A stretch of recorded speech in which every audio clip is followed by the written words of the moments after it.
Do you want to crack? What's the word? Clap. Crack on. I thought you were going for like a little Love Island. Yeah, that's what I thought. Shall we crack on then?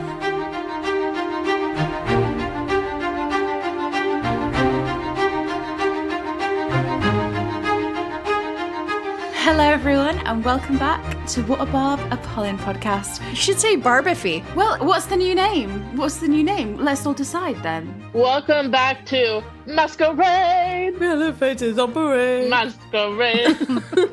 Oh, from Phantom. Okay, welcome back to What a Masquerade. Beans, insert your masquerade noises. Go on. People's faces on parade. Oh. She's also eating pita chips. Sorry. Sorry. I'm so sorry. There you go. That's us, because the seasons have changed. Seasons have changed, winter to spring, and I love you. Yeah. As we bring you the news, or we're not bringing the news, as we discuss the news. If you haven't heard by now, are you really a fan? If you haven't heard by now, I don't really know what you're doing. Living your life, I'm assuming. Yeah. How's that going for you, living your life normally? Please let us know. We're living our lives. Yeah. We're out of the woods now. It's Benefy's turn. Haha. Yeah. No take backsies. You've got it now. Yeah. We found an outpost in the wilderness and we decided to sit down and bring you the latest news as we've discovered it. Aww. Yeah, it's not breaking news because, Yep. It's not Polin news, is it? So we found some news. We'll bring it to you when we can. Here we are. It's Benofy's world and we're all just living in it now. Yes, if you haven't guessed, the announcement has come this week that season 4 will be none other than, well, it's just Benedict's at this point, actually. It's just Benedict's right now. Benedict's adventures on the marriage mark. It's a bit of Eggs Benedict. Eggs Benedict and a question mark. Although the Lady in Silver has been confirmed. Oh, yeah. We don't know what she's going to be called properly, but there's a lady, she's in silver. What more could you want? Yes, everyone, it's the news that everyone has been waiting for. Finally, at long last, it has all been confirmed. Do you remember, were you asleep when it happened? Where was everyone? I was asleep. It was early in the morning. I was on a work meeting, so I couldn't really look at it. I don't know what I was doing. I was at lunch. You can tell it's season 4 because it came at a convenient time for me, unlike any part of season 3 at all. I was like, I've got time to just leisurely report this and think about it. Amazing. But to backtrack a few days, season 3 had its official sign off on the social media platforms pretty much a month after season 3 part 2 had come out. So it did its little farewell. Did you like the little picture they used? Happy memories. Yes, cute. And then a few days later, the video dropped. And the Tudums article, Benedict is unmasked as Bridgerton's season 4 romantic lead. Please welcome the Lady in Silver to the ballroom. It reads, Benedict Bridgerton, brother to a powerful Viscount.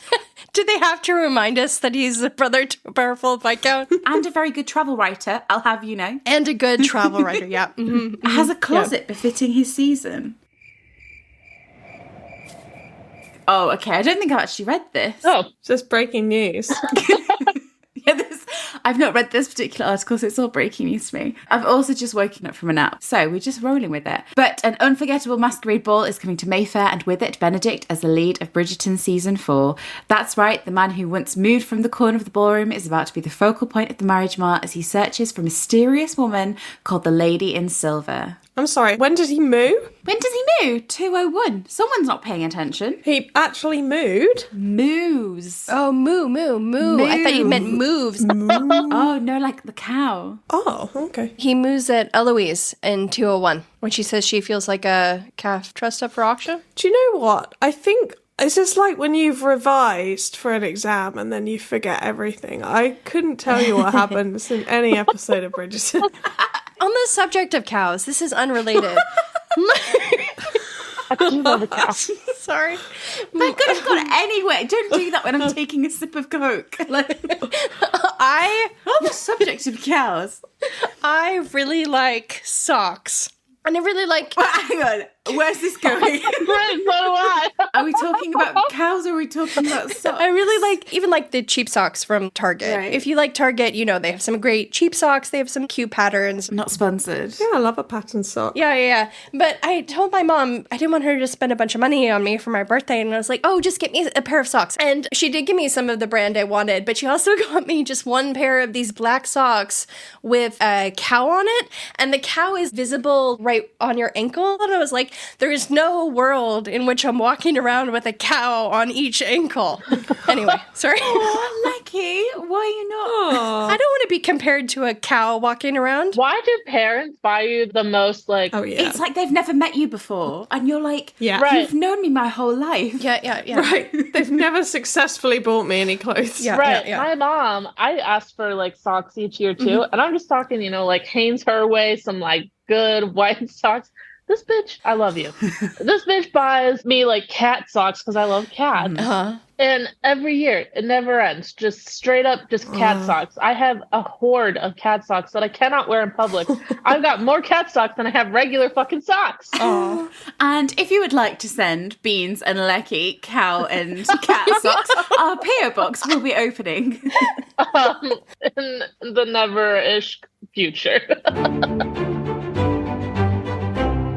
Benedict was moving, and, you know, he'll be getting up to a lot more as well, because I found a bit of the article that I was familiar with. I'm back in home turf. Great. Benedict Bridgerton is stepping into the centre of the ballroom. Season 4, as the logline reads, turns its focus to Bohemian second son Benedict. Despite his elder and younger brothers both being happily married, Benedict is loath to settle down. Was that who did the son? Ooh. You know what? You can't always say that they're happily married, can you? That's new territory for us. Yeah, Colin's finally fucking cheered up, has he? Great. Back off, I will fight you. I know where you live. That is until an enchanting woman dubbed the Lady in Silver captures Benedict's attention at Violet Bridgerton's Masquerade Ball. Anthony and Colin must be proud. So we'll get into the little whys and wherefores in a little bit, but it is, in fact, Benedict. Now, fans had sort of gone between. People were wondering if it's going to be Eloise. I know a lot of people wanted Eloise. People even thought it could be Francesca. There was a lot flying around. I still think it could be Francesca.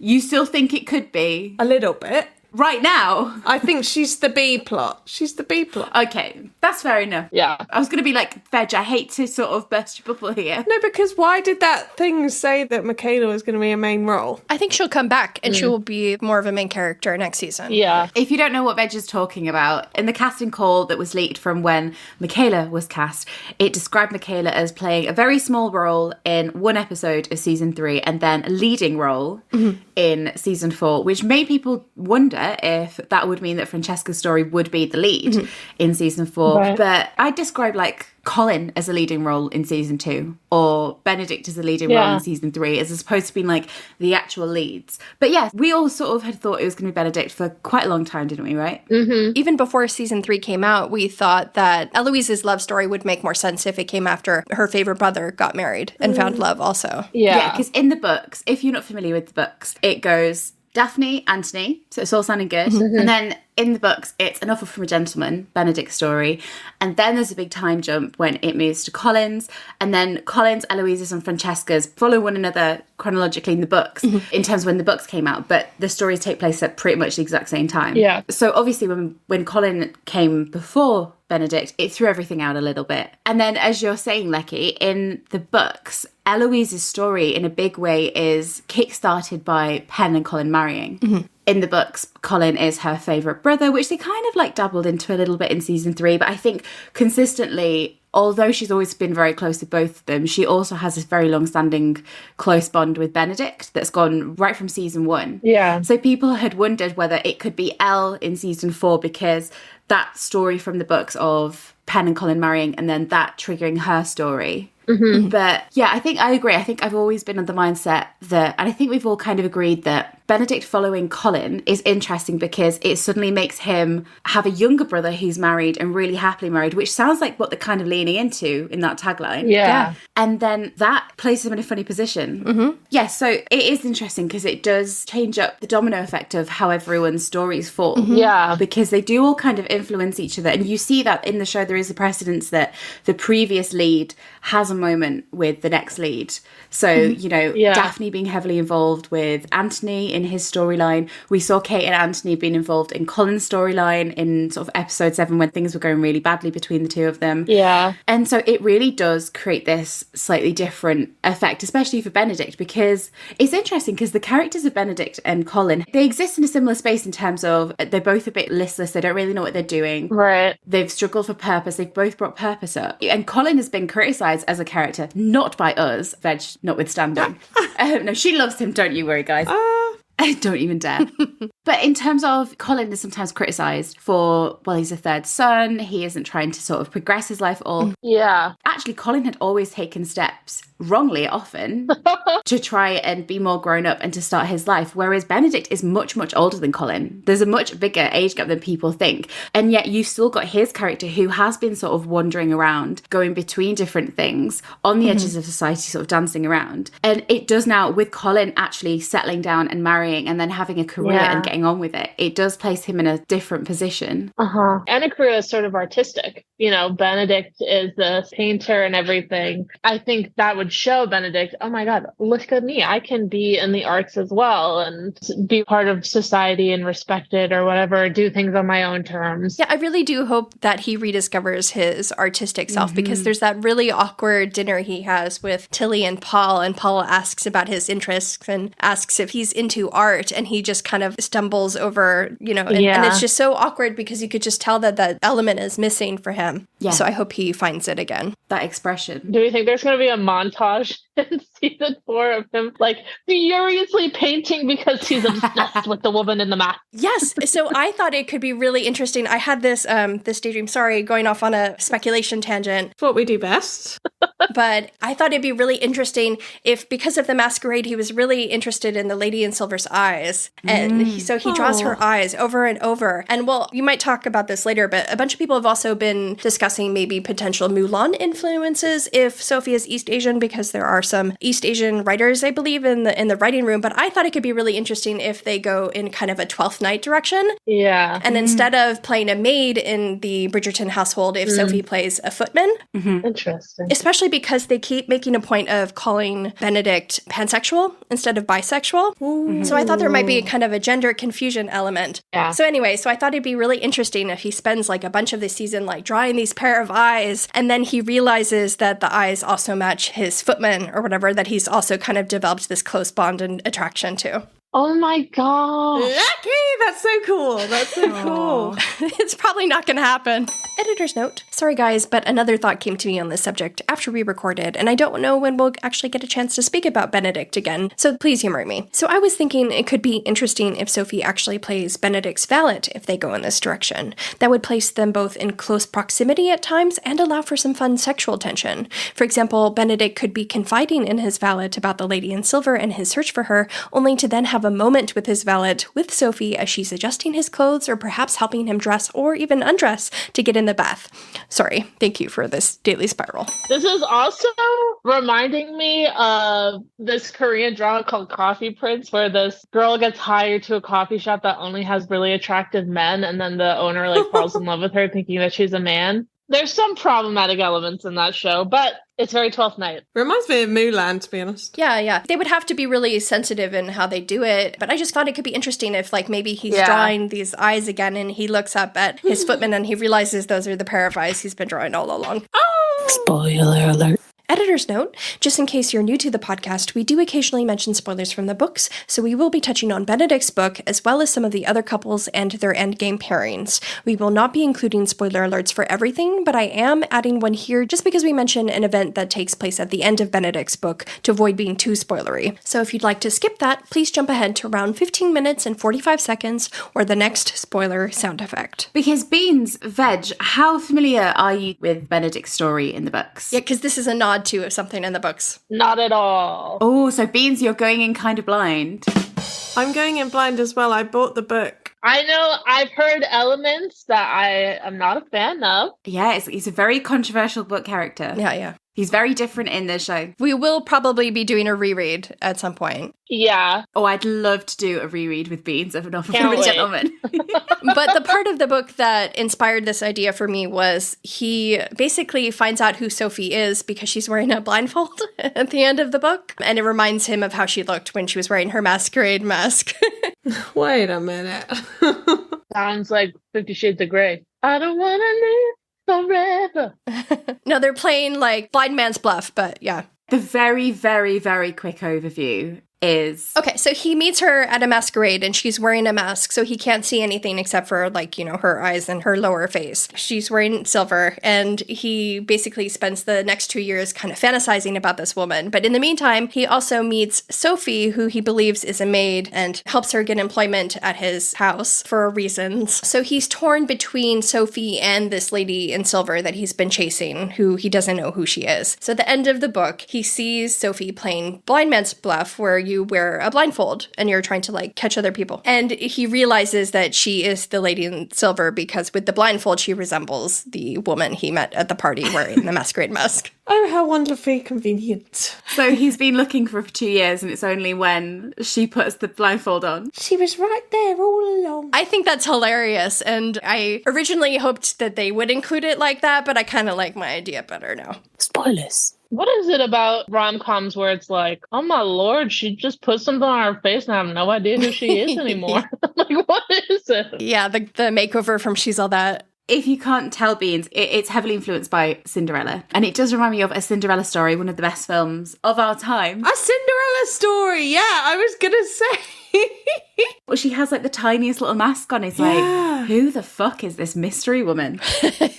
They're wearing a full face mask. I'd like it if they took the Cinderella trope and played around with it a little bit. Yeah, and also Luke's a Shakespearean actor, so I think some like 12th Night influences or something could be really great. Yeah, he's made for it. Yes.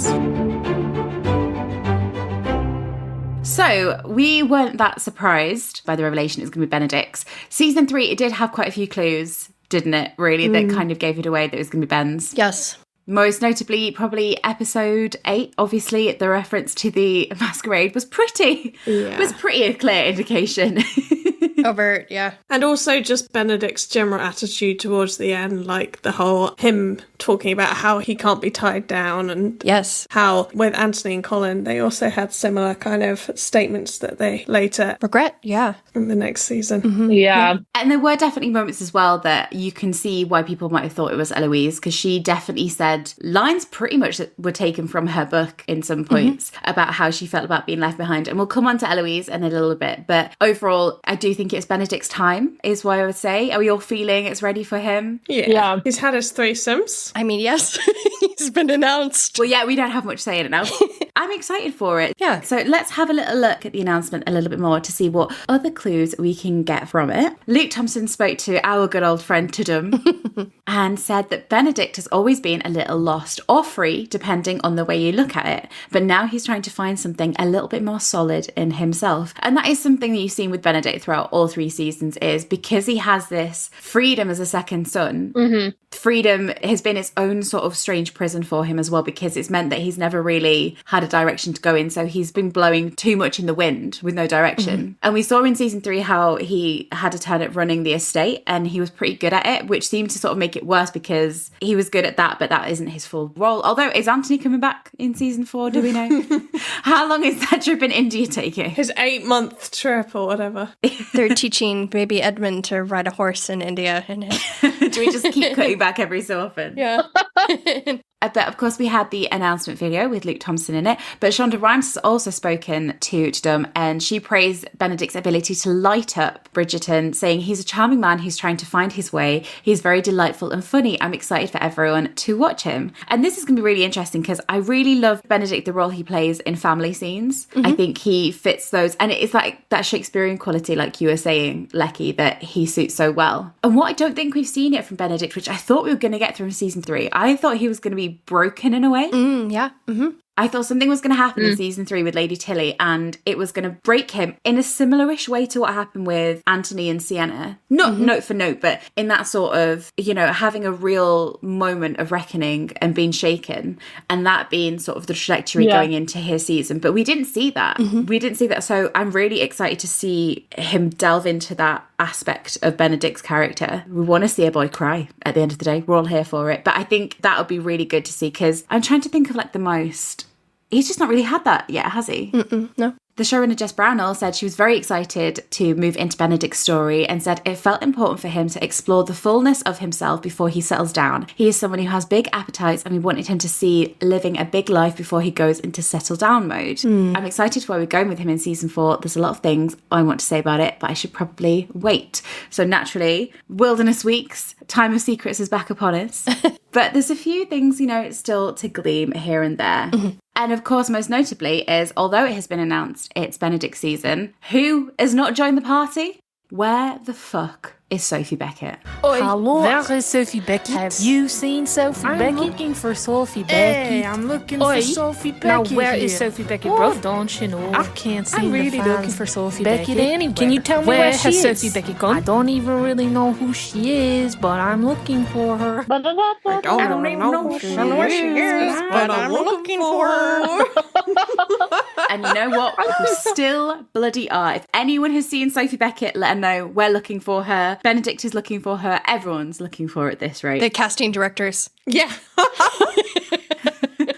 I was saying that, she's so committed to the role that no one can find Sophie Beckett at this point. Yes, that's exactly why. When do you guys think we're going to find out? Well, I thought Tudum, potentially, the next Tudum. Because this is like an OG formative experience for us, is good old September Tudum. So Tudum, it had been traditionally in September. So we had our first run-in September 2022 for our sins. That was a traumatic day for everybody involved. I think we can all agree. I want to know who got the painting. That's never been clear. We still don't know who got Luke Newton's painting. Yeah. Painting. Please come forward if you listen to What a Barb. Let us know if you received that sleep paralysis demon painting and what you did with it. Did it bring blessings? Did it bring curses on your life? We're still wondering. Yeah. And then, of course, last year's Tudum took place in June, so it was brought forward a little bit earlier, most likely because they knew that the strikes were going to be taking place, so they shoved everything up. But it looks like we're probably going to go back to September. So Tudum is sort of an annual event that Netflix put on, and it's a big celebration of everything that's coming up in the next year or two, their biggest shows. So they'll have exclusive clips, they have little games and things like that. We have been burnt by Tudum on many an occasion and hold it in deep, deep affection. It's practically a fifth member of the podcast.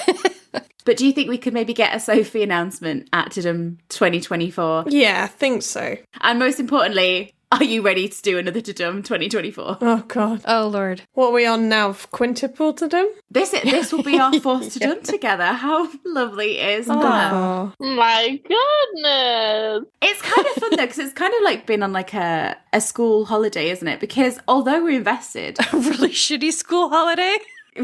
Where you can't get off the bus. Yeah, the bus says that we've been locked, we've been abducted. It's because although we're invested, it's not like the hard work of it being Polin season where we're round the clock. You're stuck on the bus and it's like one of those bus tours, but all of the stuff is on the other side and that aisle is packed and you can't get a view out of the other window where all the action is taking place. Guys, cheer up. We all chose to be here now. Let's have some positivity. It's just, it's reminders along the way. We thought, let's keep doing the podcast, and then... To be fair, it's always really funny, just like how Tudum has stolen hope from us each time. So it'll be really funny to see if we get anything or nothing. I think so, just because probably we think they're going to start production in, November? About September. Oh, okay. Well, yeah, there's going to be leaks from there, so really they've got to announce it. When they start filming, we'll get the deadline article that's like, oh, these are the new characters that were added. True. And as we know, at least from my perspective from season 3, we kind of figured out the whole plot just from those character things in general. To head back to season 2, because season 3 was an anomaly because they were both pre-existing characters. It was announced that it was going to be Anthony's season. And then a little bit later, just before they kicked off filming, Simone Ashley's casting was announced. So it did come in a slightly, but it just feels like a moment at Tudum, you know? Let's go to Tudum, let's have a party, let's announce Sophie Beckett. I don't even really know who she is, but I'm looking for her. I kind of like the mystery, to be honest. It's kind of fun. You know what? I always felt that season 3, it was such a long wait for season 3 that it was an immersive experience. We were experiencing what Penn has gone through for years and years and years. The 12-year wait, yeah. And I like the idea now of it being an immersive experience where no one can find Sophie Beckett. Where is she? They could announce her with a mask on. Yeah. Like in the Tudum interview they did for season 2 where they're like in the studio, but it's packed with women who are all wearing masks. Kind of like a Where's Waldo situation. You're not sure which one it is. I could see them doing that, to be fair, initially, to tease it. They could just show, her lips or something like that, and everyone will be scrambling. Like those interviews they do with 60 Minutes where their face is obscured and their voice is like distorted, but they speak to you and they're just like, hi, I'm so-and-so. I'm so excited to play Sophie Beckett, but she sounds like a 60-year-old male smoker or something. Or maybe like a witness protection, like where she's just in complete darkness and you can't see her. Yeah. Or Beans and Veg, I think you're going to love Sophie Beckett. She's a lovely character. She is great. Yeah, she is. She's plucky. Oh, I probably will. She's a good one. I'm looking forward to doing the book. We won't do it anytime soon, but eventually we'll do a book reread. Yeah, I got it in French from Canada. You did? What's it called in French? Une offre de... Le officiel. I'm sorry to tell you, on my copy it just says Les Chroniques de Bridgerton, number 3, Benedict. Oh. Job's a good one. I don't know. I don't see a title. That's actually funny because in the book he hates being referred to as number 2. You know what? We have months and months and months and months to get to grips with it all. We sure do. At least 24 months, we hear.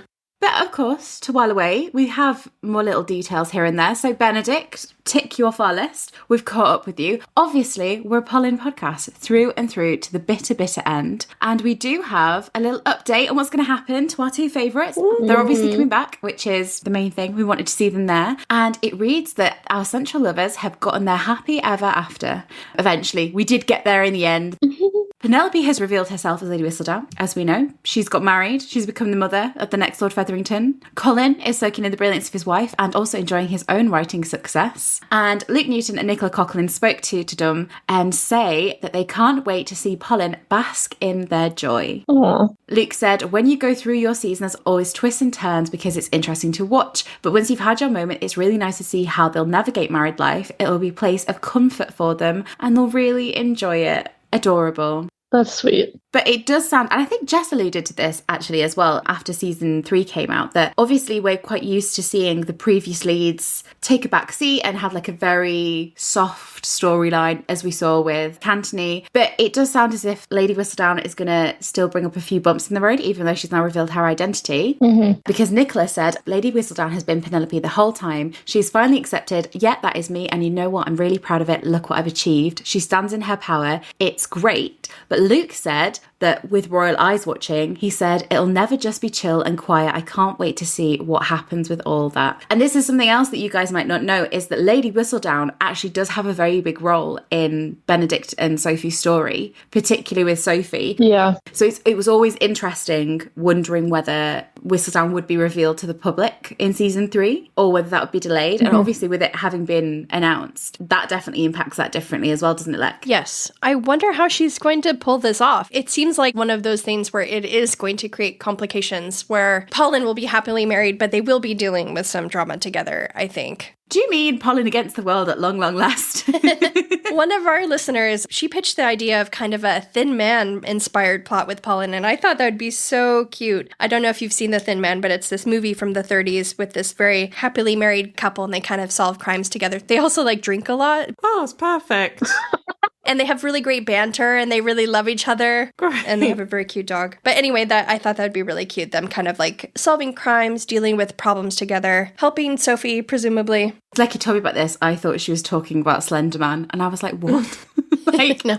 it's a slightly different direction. That's what I thought too. It just dawned on me. Yeah, that's what I thought too. No, it's a really old black and white movie, but like it holds up. It's very good. I could be down with that. So we'll get into our speculations about Polin in season 4 as we go. Again, we've got months and months and months, but 2 things sound like it's going to be true. We're going to have a happy Polin, thank the fucking Lord, and maybe a bit of the continuation of the Lady Whistledown, which is going to be very exciting to see. But they both could be back in some capacity, so that's going to be great. And Enough Gentlemen has one of my all-time favourite Colin moments in it, so I'm really, really, really hoping that gets carried. My life. No, the fencing scene. That's my favourite Colin moments of all time. So when we get around to it, they do make an appearance, so we can definitely still carry on the Polin. But how is everyone else doing? Let's go to Scotland, shall we? See how they're hanging out. In a house full of silence, just pin drop silent. Castle, Lecky, a castle with wings. Yeah, that's right, a castle. Full of silence. Even the sheep outside are like super quiet. They don't even bleat. Do you think we're going to go to Scotland then? Yeah. Well, this is the thing, isn't it, with timelines? Because we're going to start season 4 in a different season of the year that we're used to. I don't know how far it's going to have passed. It's going to be cold in Scotland. Fucking freezing. Yeah, I think that Jess wants to expand the world. So I think we're going to see locations outside of Mayfair. And I think we will see Scotland. But does that mean Eloise will still be in Scotland, or do you think she's going to get the first carriage back to Mayfair that she can? God, Eloise is going to lose her mind. Yeah, I don't get what the point of that would be, but you never know. Her whole point was that she wanted to see the world outside of London and Aubrey Hall. So I feel like she will still remain in Scotland and she will get involved in, I don't know, some feminist group there. I'm not sure exactly. Maybe start writing to somebody in particular. I don't know. But I think she will be in Scotland. What's for women?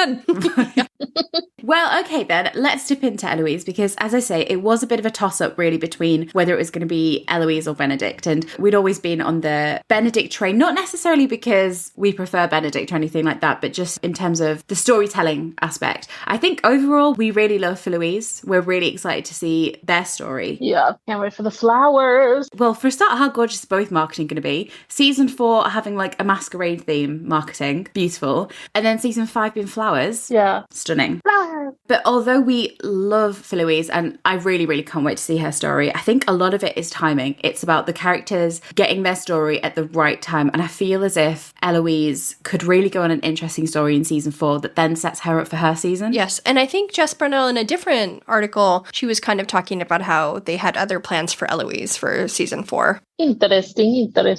So for Eloise fans, if you are feeling a little bit disheartened, understandable, but don't forget that, I mean, if you think about it, some of our favourite Polin scenes of all time are from season 2. Yeah. Yeah. Mm-hmm. You know, so there's so much you can do with the character in the season before their season, because it really is putting them in an interesting place where they're going through this final momentum before they arrive in their season. Mm-hmm. Yeah, and we may also see Philip again, because I feel like they're going to be setting up Eloise's season. So presumably we will have some resolution with Marina, and also maybe get a glimpse of Philip again, whether it's related to Marina or something else. Yeah. Plant Daddy, let's go. Yeah, can we talk about that? Because from the perspective of Chris Fulton, he hasn't been like really involved in Bridgerton so far, and It's only been in 2 episodes, weirdly. Yeah. Yeah, he hasn't, but he's made like several comments like on his social media, like alluding to him. I liked comments, yeah. Yeah. I suppose, but like, you know, he could change in 2 years. Like, do we think he's gonna make it? He's waiting in the wings. We hope he will stick around because we love Philip. Well, that makes me think, though, that in order to keep him, I'm wondering if they are going to include him. Yeah, I think that would be good. Because I'm just thinking if he's like putting off potentially getting involved in maybe like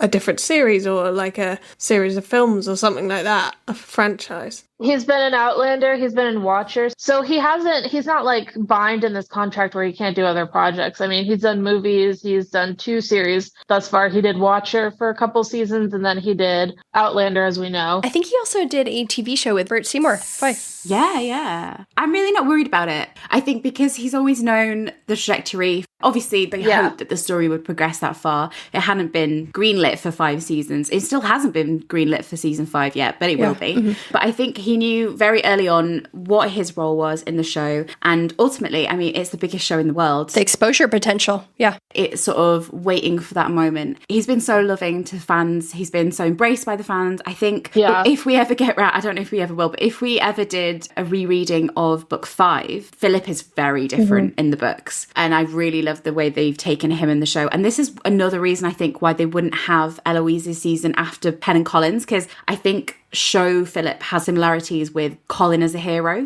They have a similar energy that I think if it came straight after, it would maybe be a little bit too similar. So to sort of mix it up a little bit and have Benedict, who's a different character to his brother, and then go into Sir Phillip. But yeah, I'm hoping that we're going to see him in season 4. Yeah, that'd be exciting. And I think that makes sense as well, because obviously if Marina does die, again, we might talk about that in the many, many months that we've got coming up. But there is sort of like a mourning process as well, which is true of Francesca's story actually as well. Like they have to sort of be in mourning for a period of time before they can remarry. Yes, and this will also set up Francesca's season. Yeah. She's in mourning for 2 years. Yeah, and that also you can fall in love again after loss. Yeah. It will make sense if Marina does pass. It would make sense for them to have that this season, because then it would also tie in Polin. Violet and Marcus. No, it would tie in Polin. God, everyone's gonna die.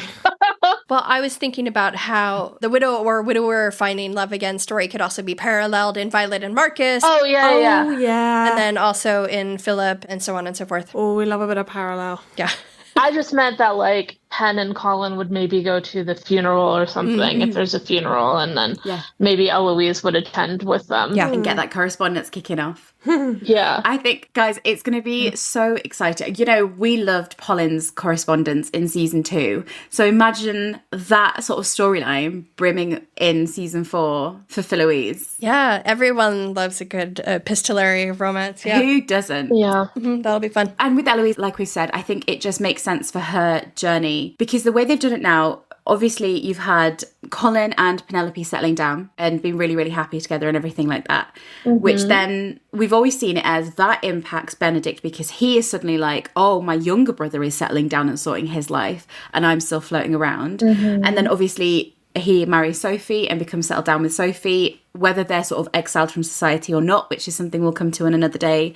And then for Eloise, I think that Eloise, with Penn and Colin marrying, it shakes her and it makes her feel like she's losing people and like she lost Francesca with John. Yeah. Yeah. But having Benedict still as, you know, the single, the sort of free-spirited matching soul to her doesn't push her over the edge yet, because she's like, well, I've still got Benedict. Yeah. And she can cling on to that in season 4 and be like, I am lonely, but I still have my brother. And then her losing Benedict will be the real point for her. Because who's left? She's left with the children. She's left with the children. And Gregory might be even off to Eton. At Eton. Yeah. Yeah. And it will be the manifestation of what she alluded to in season 3, where she's like, everyone else pairs off and I'm left behind. But she needs to lose everyone. Yeah. And Benedict is her favourite brother in the show. So to have her lose him to marriage, that'll be really interesting to see. So I'm glad with the way it's going. I love Eloise's story. We all love Eloise's story, but it's going to come in time. It'll come in a long time. The coming weeks, the coming years. Yeah. The coming years, the coming decades. 2020, 30. Yeah.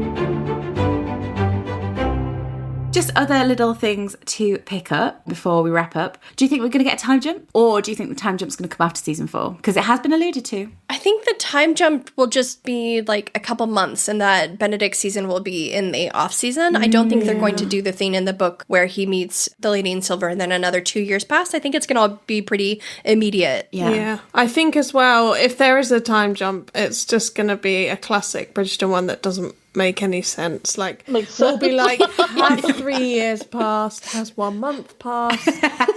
Polin have 8 kids. There's like an 8-year-old child wandering around. Is Kate still pregnant? Yeah. Do you think we're going to see Anthony and Kate? I hope so. I really hope so, but I am doubting it because they sent them so far away. Yeah. I think the writers maybe wrote themselves in a way that like there was a good excuse for them not being there, because they know how big Johnny and Simone have got and how many different projects they're working on, so it's just Yeah. I just wish that they had had sent them to Aubrey Hall and then maybe sent them to India a little later in the series. Yeah. Because Aubrey Hall, that's somewhere where they could pop in occasionally and be like, oh yeah, we're back from the country for the week or whatever. Yeah. But yeah, India is so far. It is slightly disappointing because I just feel like they could just do so much more with the previous characters outside of just having them for an occasional like passing by. Yeah, because that's part of the draw for us as viewers is the Bridgerton family. Yeah. And like while we understand that the actors want to, you know, take their careers to different places and they book different projects or whatever,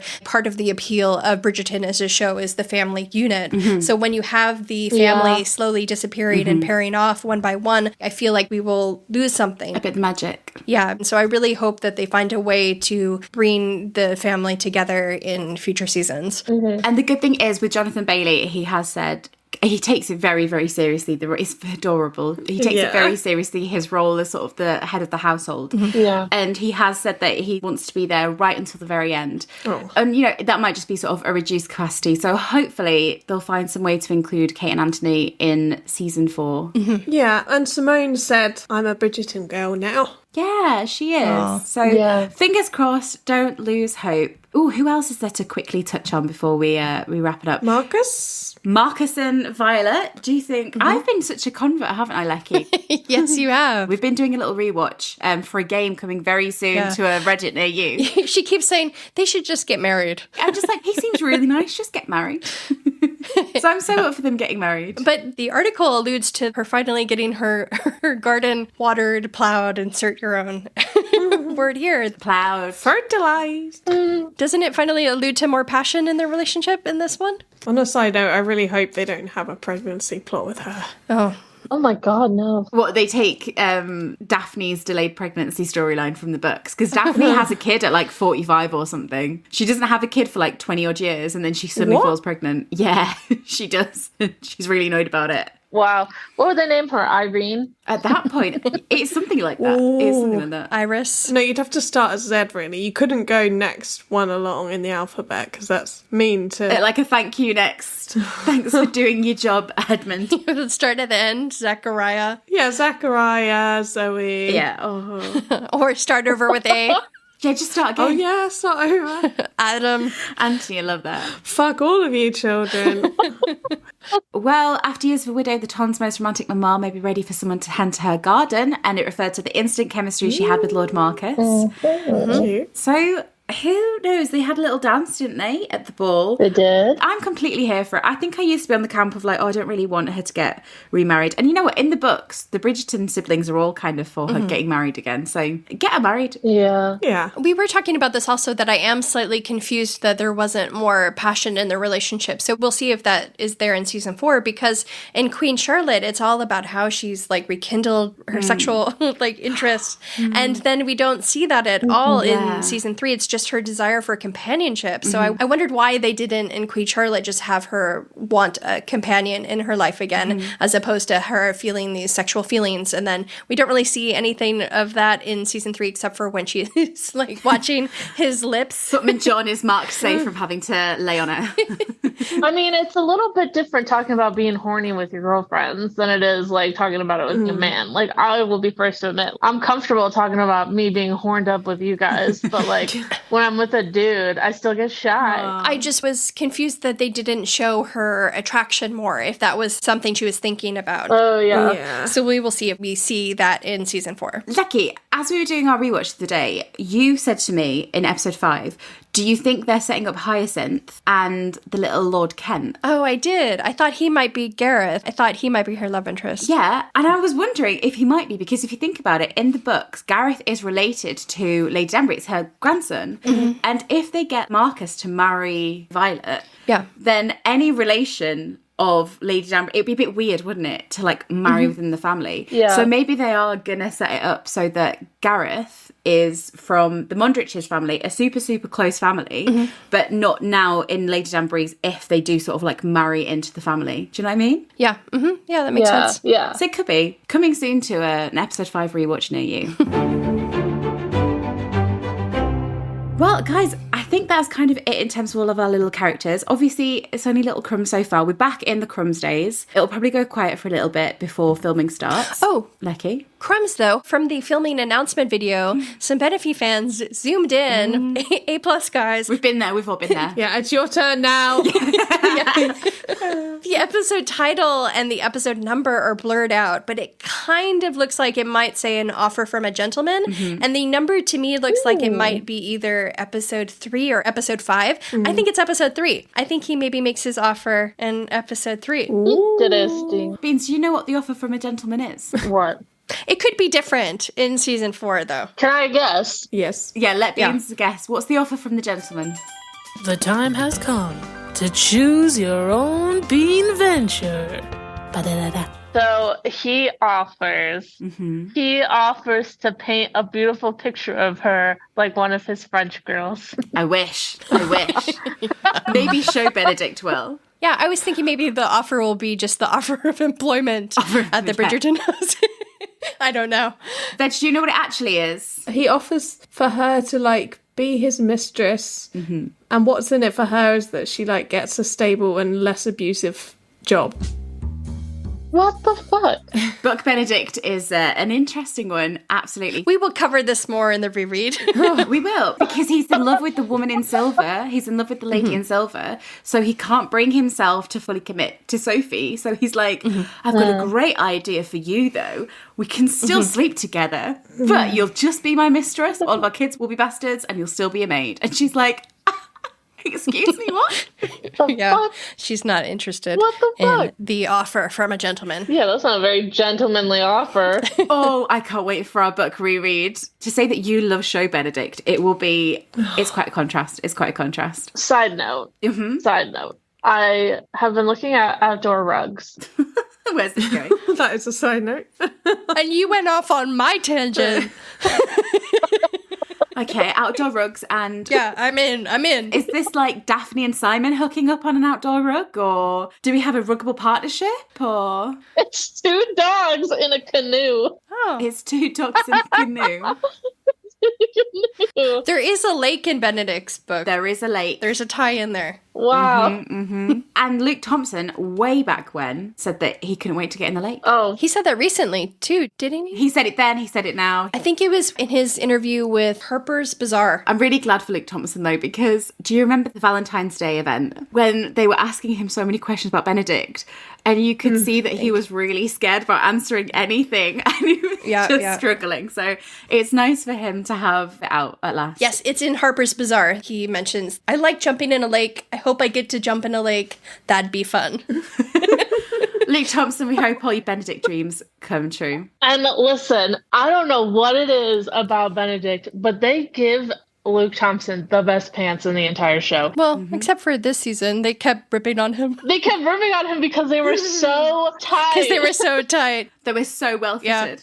And let me tell you, I love a little tight pant. Like his pants, they just cupped that man in a way that took my breath away, quite frankly. So. Guys, isn't this really funny? Like, by hook or by crook, we're going back into Crumbs territory. We won't be following it as deeply, absolutely minutely, staying up till 5 a.m. like we used to, but it's like the olden days. No, yeah. Aww. It does, but it feels like we're more seasoned, and now that like we've gotten a season past us, we're more relaxed. Yeah. It's kind of like when you go to a competition and you see the people who are like, you're the newbie and they've all been doing this for years, and you're like, oh, I'm so scared, and You're just trying to keep up. yeah, and now we're just like, we've been there, we've done it, we've had that stress, We've got our little entrapment t-shirts. We're out the other side. we're good now. I do have a very important question for everyone. Very important question. Okay. And I'll keep asking you this over the next 5 years or whatever it's going to be. So whatever you say now, I'm not going to hold you to. This is reactionary. It's impressions, thoughts, feelings. There is Masquerade, as we know. Masquerade! Paper Faces on Parade. That's the new theme song. Yeah, I hope you get real comfy with Beans doing that for the next 2 years. Obviously, Pen and Colin will most likely go to the Masquerade, we hope. Yes. Oh, okay. I know where you're going with this. What will Pen and Colin wear to the Masquerade? And, Beans, do you know what she wears to the Masquerade in the books? We did mention this. I briefly know it's like a leprechaun. She goes as a leprechaun. What? I will only accept that if Colin goes as a pot of gold. Oh. And he would. You know he would. Or a rainbow. He is so couples energy. I'm sorry, no, Penelope's not going as a leprechaun. That's not happening. But in the book, it also mentions another masquerade she attended. Yeah, she did go to another one. She wore a gown styled as if from the 1600s. Oh, I bet she looks so pretty. Big fan. So let's hope we get the second outfit, not the leprechaun one. Please don't do that to her. Please. Colin is 100% like a couple's outfit. Like, they'd go as salt and pepper in the modern day or something like that. Do you know what I mean? He would fully. So what do you think it'd go as? Pirate and a pirate's wench. One will be catch and one will be toast. Oh, that would be cute. Can you imagine Pen as just a piece of toast like walking in? I dressed as toast once for Halloween. Did you? My friend was avocado. I suppose in the show they might do like a masquerade in terms of like not a fancy dress. What do you guys call it in America? You call it a costume party. Yeah. Costume party. Costume party. We call it fancy dress. They might just do like a straightforward masquerade where they have a beautiful dress and just like a masquerade mask. And masks. Yeah. Mm-hmm. Yeah. Boring. Although I'd like to see like a little design. Mm-hmm. But, you know, we will find out. But I will keep checking in with you on that. Other than that, I mean, obviously, we'll keep you up to date as we go along in the coming months, coming weeks, coming years, coming decades. But I think we're excited. Are we ready to go back in? Oh. Yeah. We've been in. Yeah. We just popped out for a bit. We're going back in. Yeah, so maybe we'll see you in September for more season 4 updates. Or maybe they'll just drop it on us at any point and we'll scramble on the microphone again. Other than that, we were supposed to be bringing you our season 3 Q&A. They are in the works. They're in the making. So we'll bring you that. But we thought, let's get on the microphone for old time's sake, do a little crumbs and bring you the latest news of the day. Out with the pollen, in with the new. Well, not quite, but... Well, yeah. Out with the pollen, in with a brand new pair of shoes to wear to a masquerade. Well, a glass slipper. No, it's the glove. The glove, of course. It's a glove. It's a fucking glove, which is what... Violet and Marcus in season 3. Yeah, they had allusion to that. Oh. A glove? Like, it makes sense, but also, like, is he going to try to fit it on other people's hands? Just walking around. We just spent 8 episodes with him just going, no, that's not right. Wait to the reread. We will answer that question. Colin putting the dress on with the non-fingers would never. He would not be down for that sort of Well, spreading that glove around. yeah. Hygiene king. Hygiene King, yeah, he wouldn't be picking it up off the floor. Let's put it that way. But, He did, and then he kissed it in episode 1. oh my God, he did, didn't he, the little rat? Don't include that. I love you, Colin, a lot. No, do include it. Well, guys, we will go back to our regularly scheduled Polin season 3 Q&As that will be coming your way. But in the meantime, where can everyone find us? You can find us at WhatABarbPod on Instagram and TikTok. And you can find us audibly on Spotify and all your other favourite podcast platforms. And you can find visuals to go along with the podcast on YouTube if you're interested. If you're still with us, congrats. Yeah, does anybody listen to these bits of the episodes? Oh, I meant in general. Oh, just in general. Our latest episode, but like... I think we lost them somewhere around cow socks. I thought that was a good story, and I bet people will relate. No, it is a good story. Okay, everyone, if you liked Lecky's cow story, That's going to be the poll this episode. please get in touch. If you like Lucky's cow stories, in our Instagram post that we eventually will put up, just comment with a cow. Oh, Yes, perfect. yes. If you listen to the end, add a cow emoji. Lord. That might look like we're attacking Benedict, but no. It was a good segue. It was a good segue to our 3 listeners that are left after season 3. We see you, we love you, and we'll see you next time. Beans, what have you got cooked up for us for our special Benedict season 4 Moving to the Future? What if God was one of us? What if Sophie was one of us? Yes. Just a stranger on a bus trying to make her way home. Go on, Beans, sing as a... What if Sophie was one of us? Just a slob like one of us. Just a stranger on a bus trying to make her way home. To Benedict. Beautiful.